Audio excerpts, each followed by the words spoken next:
और पिछले कुछ लेक्चर्स में हमने जो पॉलिटिकल इकोनॉमी अप्रोच की बात की है, आज इस लेक्चर में हम उसको फाइनली कंक्लूड करते हैं by undertaking study of the limitations of the political and economy approach.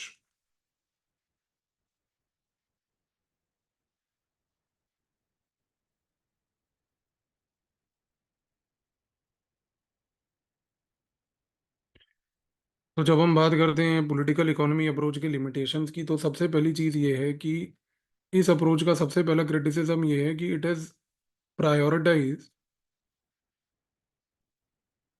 Economy over political variables. तो ये कहना तो गलत नहीं होगा कि इसने इकोनॉमी को प्रायोरिटाइज किया ओवर पॉलिटिकल वेरिएबल्स, क्योंकि यहाँ पर हर चीज में वो इकोनॉमी को बेस बना के ही देख रहा है। वो पॉलिटिक्स को और पॉलिटिकल वेरिएबल्स को समझ ही नहीं रहा है। इनफैक्ट ये कहना भी गलत नहीं होगा कि it over emphasises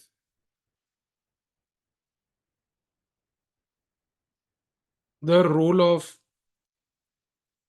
economy only to under play role of political institutions. यानी कि हम कहने की कोशिश ये कर रहे हैं यहाँ पर कि ठीक है, हम ये नहीं कह रहे कि इकोनॉमी इंपॉर्टेंट नहीं है, पर इकोनॉमी इतनी भी इम्पोर्टेंट नहीं है कि पूरी की पूरी आपकी फंडामेंटल थिंकिंग जो है अप्रोच की, वो पॉलिटिकल इंस्टीट्यूशंस को आउटराइटली निग्लेक्ट कर दें। पहली बात तो आप पॉलिटिकल वेरिएबल्स को ही सेंट्रलिटी में नहीं ला रहे, आप पॉलिटिकल वेरिएबल्स को पेरिफेरल देख रहे हो कि नहीं, पॉलिटिकल वेरिएबल्स कुछ होते ही नहीं, उनका कोई रोल ही नहीं है, हर चीज इकोनॉमी। और इकोनॉमी को एम्फोसाइज करते करते आपने इतना उसको ओवर एम्फोसाइज कर दिया कि जो पॉलिटिकल इंस्टीट्यूशंस हैं, जो सोसाइटी की एक सेंट्रलिटी होती है, आप उसको निग्लेक्ट करते हुए कह रहे हो कि नहीं, उनका कोई रोल ही नहीं है पूरे पॉलिटिकल इंस्टीट्यूशंस का यहाँ पर। तो इस तरीके से चीजें तो नहीं चलती हैं डेफिनेटली। इसी रीजन से आप देखिए कि जब हम बात करते हैं यहाँ पर कार्ल मार्क्स की, और कार्ल मार्क्स जिसने ये बात बोली कि नहीं, बेस में इकोनॉमी है और सुपर स्ट्रक्चर में आता है बेसिकली हमारा पॉलिटिक्स, तो उसके हिसाब से क्या हुआ? उसके हिसाब से तो ये हुआ कि यहाँ पर जो कार्ल मार्क्स ने आइडिया दिया है, वो उसने क्रिएट की है एक सिचुएशन जिसको हम कहते हैं स्ट्रक्चरल डिटर्मिनिज्म।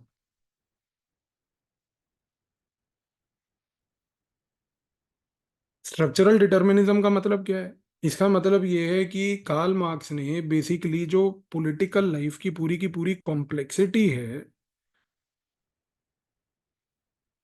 उसको रिड्यूस कर दिया एक क्लास स्ट्रगल के नाम पर। ये चीज आपको क्लियर होनी चाहिए। स्ट्रक्चरल डिटर्मिनिज्म का मतलब ये है सिंपल लैंग्वेज में कि कार्ल मार्क्स का मानना ये है कि जो बेसिक इकोनॉमी का स्ट्रक्चर है वो ही हर चीज को डिटरमिन करता है। अगर इकोनॉमी ही एक ऐसा स्ट्रक्चर है जो डिटरमिन करेगा पॉलिटिक्स को, और इकोनॉमी ही एक ऐसा स्ट्रक्चर है जो बेसिकली पूरे पॉलिटिकल कॉम्प्लेक्सिटी को भी डिफाइन करेगा, तो ये तो बेसिकली एक बहुत ही रूडिमेंट्री सी और बेसिक अंडरस्टैंडिंग हो गई जो कि रियलिटी को कैप्चर ही नहीं करती है। क्योंकि जो पूरी की पूरी पॉलिटिकल लाइफ है, अगर उसको पॉलिटिकल इकोनॉमी अप्रोच में कार्ल मार्क्स ने सिर्फ एक क्लास स्ट्रगल के नजरिए से देख लिया है कि लड़ाई सिर्फ एक पॉलिटिकल लाइफ की जो है वो क्लास स्ट्रगल की है, तो ये तो रियलिटी कैप्चर ही नहीं करती है। क्योंकि कार्ल मार्क्स की थ्योरी फिर इस कॉन्टेक्स्ट में जो ग्राउंड रियलिटी है कि जो कॉम्प्लेक्सिटी ऑफ पॉलिटिकल लाइफ है, जो इकोनॉमी को भी डिटरमिन करती है और इकोनॉमी भी पॉलिटिकल लाइफ को डिटरमिन करती है, आपने तो वो रेसिप्रोकल रिलेशनशिप को ही नहीं एक्सप्लोर किया। आपका रिलेशनशिप वन साइडेड है। इकोनॉमी बेस में है, वही सब कुछ सुपर स्ट्रक्चर को डिसाइन करेगी।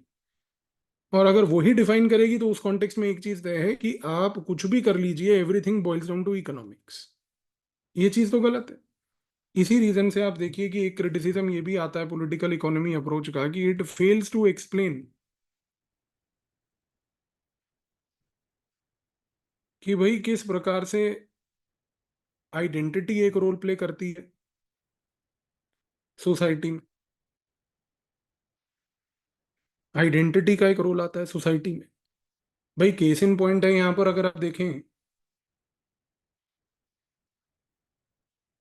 ईरानियन रेवोल्यूशन,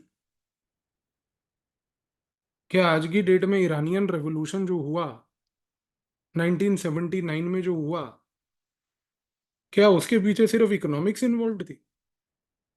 उसमें एक रिलीजियस चैलेंज इन्वॉल्व था, एक आइडेंटिटी का रोल था कि आयतुल्ला खुमैनी को ये पता था कि अमेरिका के जो वेस्टर्न वैल्यूज पूरे ईरान की सोसाइटी में आ रहे हैं वो इस्लामिक थिंकिंग के विपरीत हैं, उसके ऑपोजिट हैं। तो अयतुल्ला खुमैनी ने सोसाइटी में लोगों को रेवोल्यूशन के लिए एक आइडेंटिटी और एक रिलीजियस इशू पे मोटिवेट करके रेवोल्यूशन किया। तो उस हिसाब से तो फिर यहाँ पर इकोनॉमी का जो रोल था वो तो बिल्कुल क्योंकि दिखा नहीं, तो क्या हम निग्लेक्ट कर दें कि आइडेंटिटी का भी कोई रोल नहीं था? आइडेंटिटी ही इनफैक्ट ईरानियन रेवोल्यूशन का एक डिसाइडिंग फैक्टर है।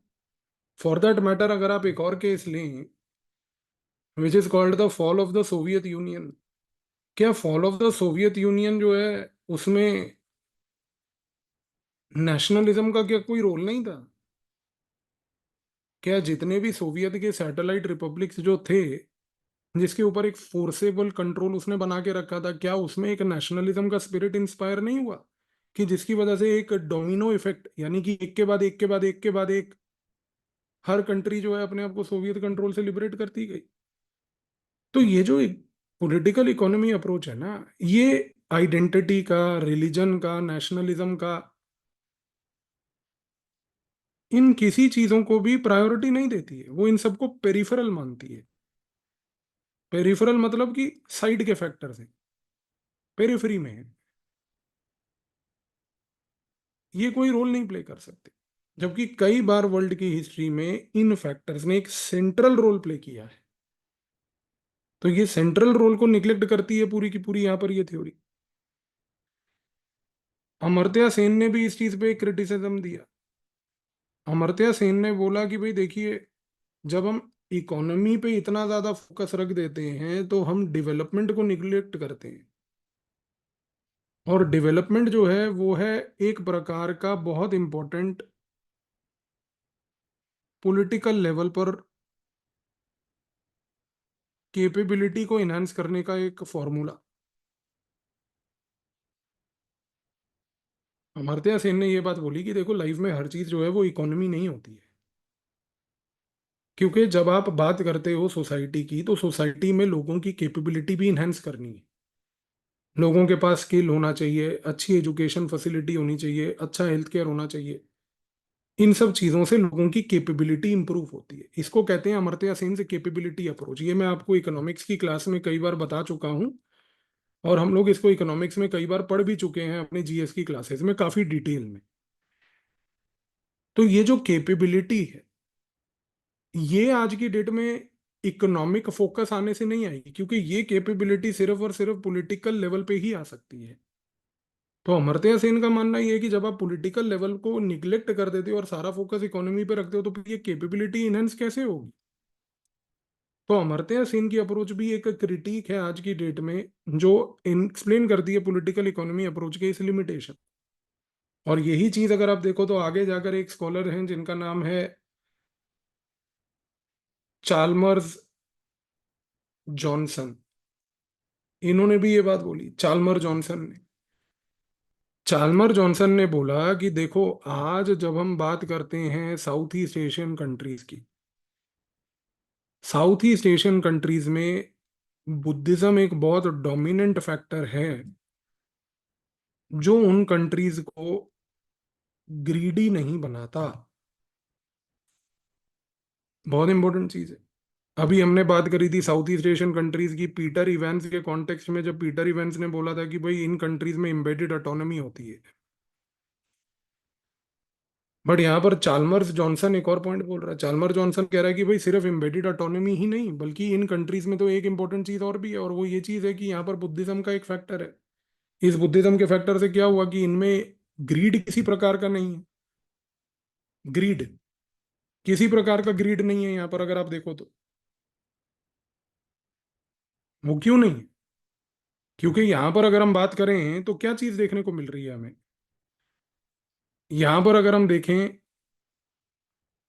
तो इन कंट्रीज का व्यवहार is not like US, not like European countries.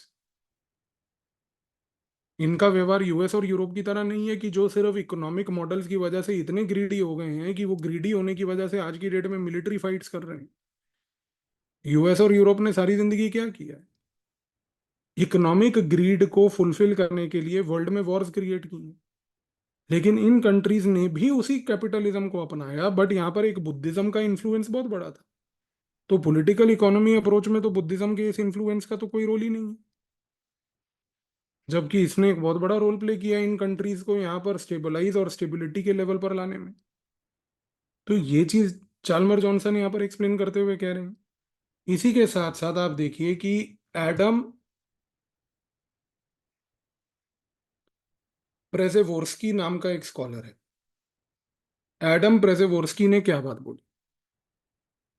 उसने कहा कि किसी भी कंट्री में इकोनॉमिक डेवलपमेंट से क्या होता है कि बेसिकली डेमोक्रेसी डीपन होती है।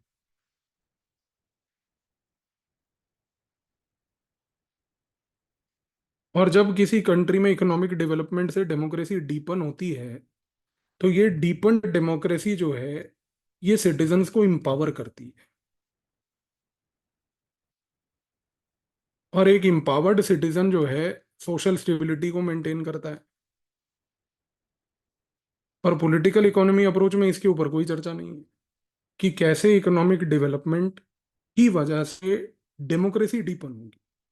एडम प्रेजेवोर्स्की ये कह रहा है कि आप अगर सिर्फ सारा फोकस इकोनॉमिक डेवलपमेंट पे रख दोगे, तो उसका जो कॉन्सिक्वेंस है एक empowered citizen, deepened democracy, social stability, political economy approach इन तीनों चीजों को कैप्चर ही नहीं करती है।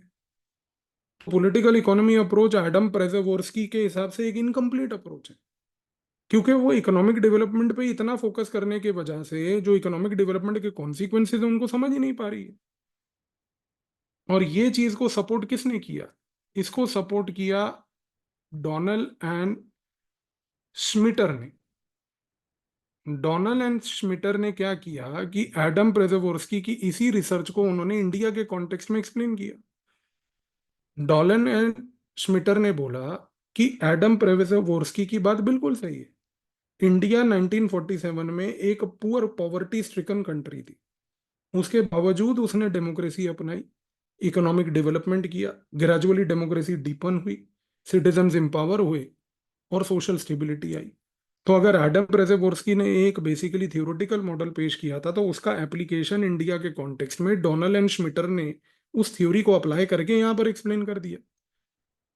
और ये सारी चीजें एडम प्रेजेवोर्स्की की, डोनाल्ड एंड श्मिटर की पॉलिटिकल इकोनॉमी अप्रोच आज की डेट में एक्सप्लेन ही नहीं कर पा रही है।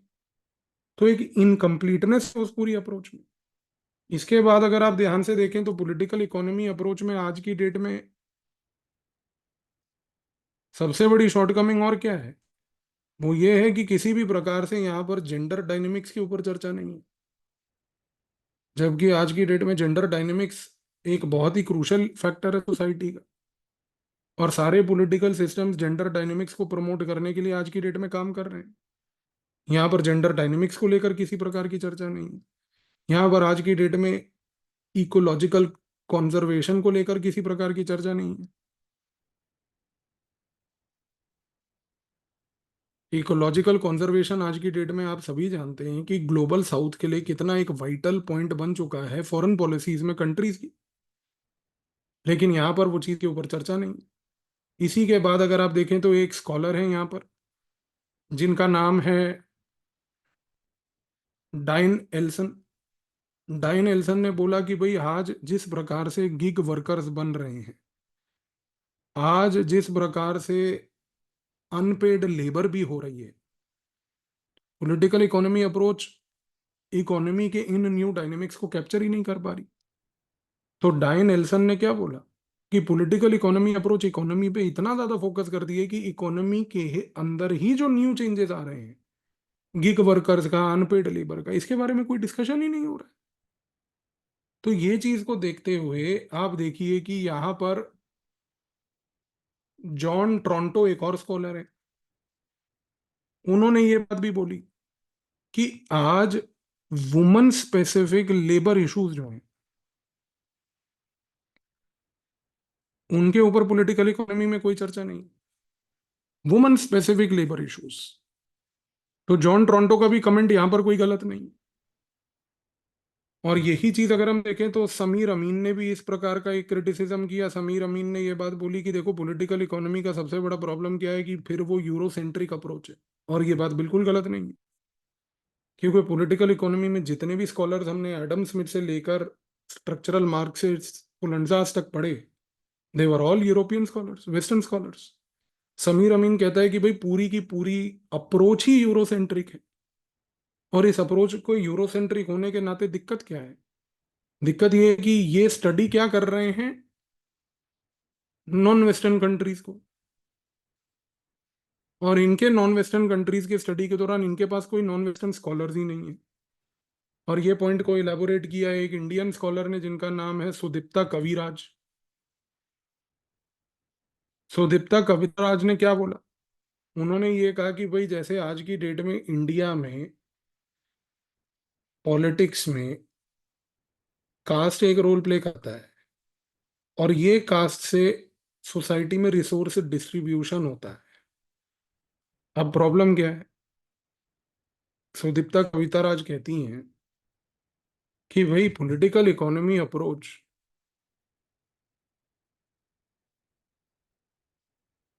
इस रिसोर्स डिस्ट्रीब्यूशन के ऊपर चर्चा करता है कि रिसोर्स डिस्ट्रीब्यूशन कैसा होगा।